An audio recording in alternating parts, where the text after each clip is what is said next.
Bonjour tout le monde, on se retrouve aujourd'hui pour le déballage d'un petit paquet de cartes. Donc, pour Colt Express, donc le bandit Django. Donc, c'est un petit deck de cartes, de ce que j'ai compris. Donc, laissez le jeu incarner Django et fuyez ses dynamites. Donc, ça permet de jouer, en fait, d'avoir une intelligence artificielle qui va jouer un personnage. Donc, par exemple, le jeu est probablement meilleur, exemple, à 4. Malgré qu'il joue de 2 à 9, c'est 2 à 8 personnages et un qui pourrait faire le shérif. Et donc, vous auriez la possibilité de jouer, par exemple, à 4 joueurs et ce 5e joueur-là aurait une intelligence artificielle ajoutée. Il est aussi possible de jouer donc en solo, bien sûr, et d'avoir une intelligence artificielle à jouer contre soi. Donc, ça comme ça. À l'intérieur, on a pas grand-chose, en fait. Probablement un petit livret d'instructions, quelques cartes. Donc, on va sortir ça ensemble. Oh, on a quand même plus de matériel que prévu. Donc, on a des petites feuilles de punch. Donc, ça ici. Donc, des 500 avec des dynamites.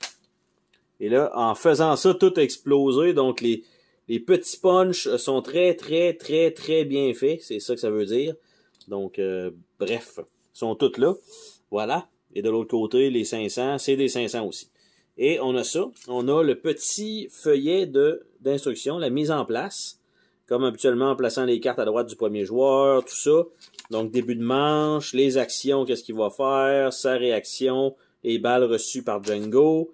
Et on l'a aussi en anglais de l'autre côté. Donc, anglais-français, les petites instructions.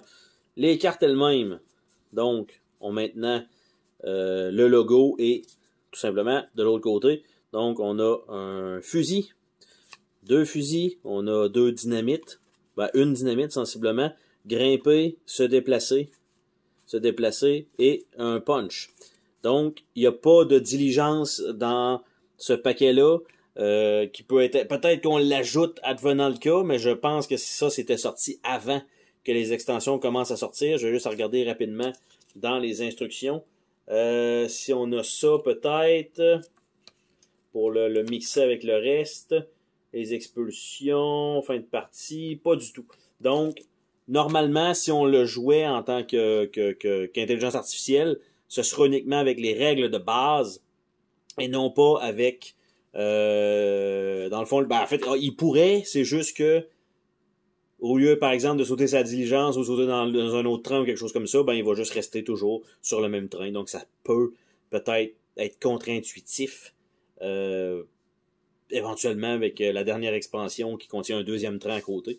Donc, c'est à peu près ça. Donc, un peu particulier, mais ils ont rajouté une petite mécanique de plus pour que ce personnage-là aille son intelligence artificielle. Et sur ça, on se dit à la prochaine pour une autre vidéo. Salut tout le monde!